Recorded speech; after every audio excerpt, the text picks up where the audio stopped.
지금 여러분께서는 이 시대 직장인들을 위한 맞춤형 라디오 방송 정용실의 저녁길 매거진을 함께하고 계십니다. 네, 매주 월요일마다 직장인분들의 고민을 함께 나눠보고 또 도움이 되는 방법 찾아보는 시간입니다. 시테크 연구소 김찬배 소장님 차려주셨습니다. 어서 오세요. 예, 안녕하십니까? 네, 오늘은 또 요청에 관해서 어떤 얘기를 해주시겠어요? 오늘도 그 요청의 장애물에 관한 얘기를 드리겠는데요. 네, 지난 시간에는 자존심을 버려라. 오늘은 고정관념을 버려라입니다. 계속 버려야 되는군요. 예, 지난 2주 동안 요청의 장애물로 거절에 대한 두려움, 그리고 자존심의 문제를 말씀드렸는데, 오늘은 어렸을 때부터 잘못 형성된 그 관념 때문에 요청을 방해한 일이 많다는 것과 여기에서 벗어나는 방법에 대해서 말씀드리겠습니다. 네, 고정관념을 버려라. 어떤 잘못된 고정관념을 저희가 갖고 있다는 얘기인가요? 오늘 5가지로 말씀드리겠는데, 예. 오늘 첫 번째는 패기치지 말라입니다. 패기치지 말아라. 예, 패기치면서 살래? 아니면 패기치지 않고 도움 주면서 살래? 이런 얘기 참 많이 들었던 것 같아요. 그럼요. 예. 그러면 패기치지 않아야 되는 게 당연한 거 아니겠습니까? 지금 이 얘기를 들으면? 예, 그렇죠. 예, 남에게 패기치지 말라고 하는 것은 좋은 일인데, 문제는 이 말을 신념처럼 생각하는 사람들 중에는 이거를 모든 장면에 이 생각을 적용할 가능성이 높아진다는 것입니다. 예를 들면 대의 명분이 뚜렷하거나 또 의미 있고 보람 있는 일조차 타인에게 도움을 요청하는 것을 꺼리는 일이 나타날 수 있다고 하는 것입니다. 어떤 곳에서도 패를 끼치지 말아라. 예. 절대로. 그렇습니다. 네, 그렇게 해서는 안 된다 이런 말씀이신 거죠? 예, 그렇죠. 예. 어떻게 행동하라는 건가요, 그러면? 예를 하나 들어드리겠는데요. 네. 얼마 전에 그 교통사고로 반신마비가 돼서 장애가 되신 분인데, 네. 자신과 같은 장애인들이라든지 소외된 사람들에게 희망을 주는 사람이 되고 싶다 그래가지고 동남아시아에 가서 지금 봉사활동하는 분이 계신데, 네. 이분이 잠시 귀국을 했어요. 네. 근데 이분의 할머니는 주위 분들로부터 아주 존경을 받는 훌륭한 성품의 소유자였습니다. 제가 잘 아는 분이고, 그래요? 그 할머니는 패기치지 말라는 말을 신조로 삼고 살아오신 분이었습니다. 돌아가시기 전에 제가 이 저녁을 대접하려고 식당에 모셨는데, 네. 하여튼 절대로 저녁값을 지불하지 못하게 하실 정도로 베푸시기만 할 뿐 패기치는 일은 절대적으로 거부하셨던 분입니다. 어르신들 중에 이러신 분들이 좀 있어요. 예. 그러니까 할머니의 영향을 받은 이분의 어머니는 어떻겠습니까?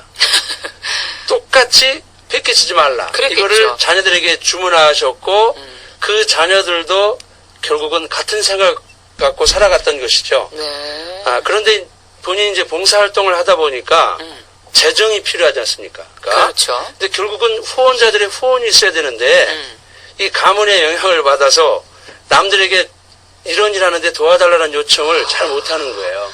그래서 어렵다는 건데. 얘기를 하고 있더라고요. 네. 후원자가 없으면 어떻게 봉사를 할 수가 없잖아요. 봉사라는 것 자체가 뭐 이동하고 거기서 쓰는 것이 다 비용 아니겠습니까? 그렇죠. 네.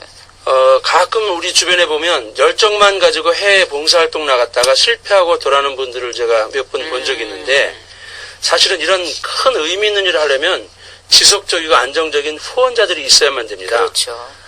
최근 귀국하신 이분의 어머니를 찾아뵙고, 네. 제가 이제 말씀을 드린 게 교육을 시켰다고 해도 그거 아닌데, 지금까지 어머니는 패기치지 말라 이런 얘기를 자녀들한테 하셨는데, 지금 아드님이 하는 일은 타인에게 희망을 주는 일이고 또 많은 사람의 후원이 있어야만 잘할 수 있는 일이다. 예. 그러니까 이제부터는 패기치지 말라 이렇게 하지 말고 요청을 잘하라 이렇게 자녀들한테 말씀하셔야 됩니다. 예. 그랬더니 이분이 맞아, 나한테 딱 맞는 일이야 이렇게 말씀하시더라고요. 받아들이셨군요. 저는 예, 그렇습니다. 훈계를 하셨다 혼나셨을 줄 알았는데.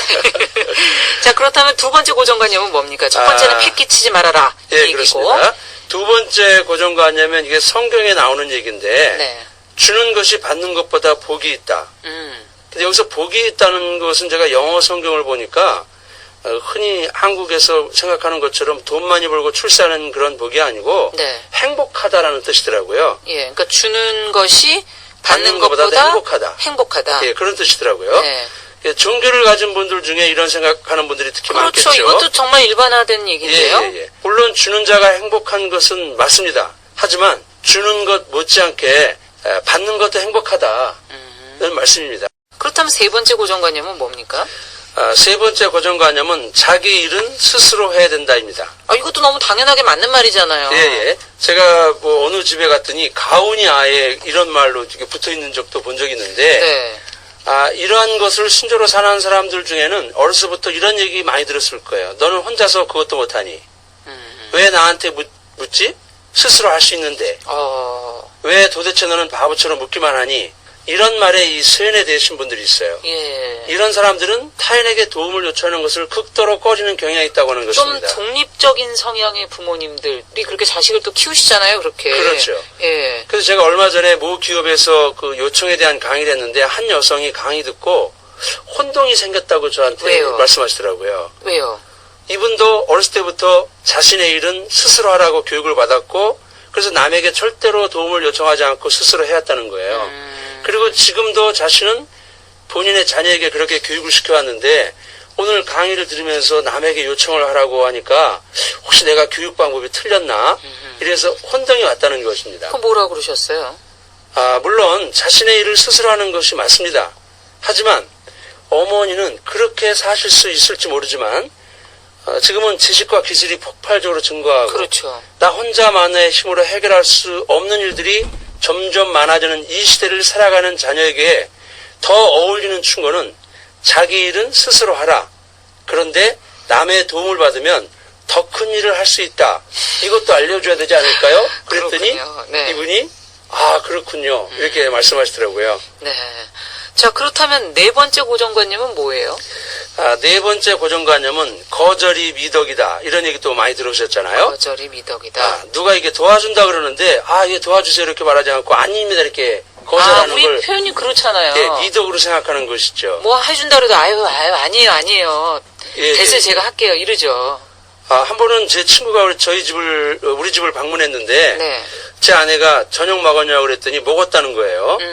참고로 저와 제 아내는 상대방의 말을 액면 그대로 받아들이는 경향이 있습니다. 너무 차가우신 거 아니에요? 네, 한 번 더 권하셔야지. 한 번 더 거나 이걸 제가 잘 네. 못해요. 그래서 저도 그렇고 제 아내도 그렇고 이제 이 친구 저녁 먹었구나 그래갖고 이제 과일하고 차만 이렇게 갖다 줬는데 다음에 만났더니 그러더라고요.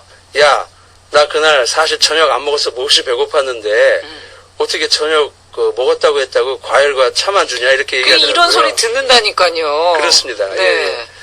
누군가가 나에게 도움을 주고자 할 때 도와주세요라고 말하는 것이 필요하다.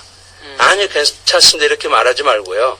이런 사람들은 굴러 들어오는 복수차 자칫하면 걷어차는 결과를 가져올지도 모른다는 것이죠. 무서워라. 굴러 들어온 복을 걷어찬다. 예. 자, 그러면 다섯 번째 마지막 고정관념 어떤 게 있을까요?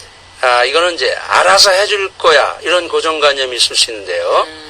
자, 예를 들면 지금 이제 추석이 다가오는데 그렇죠. 이제 가족들끼리 모여서 이제 음식을 한단 말이에요. 네.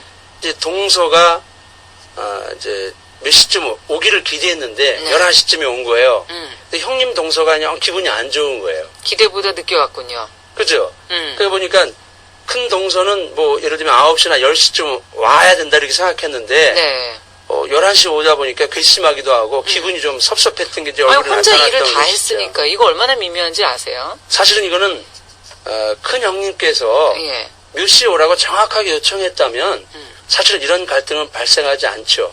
그렇군요. 또 아니면 아래 동서라도 제가 몇 시에 가면 될까요라고 서로 물어봤다면? 물어보기만 해도 이런 문제는 미연에 방지할 수 있는데 이런 문제는 배우자 간에도 발생할 수 있다.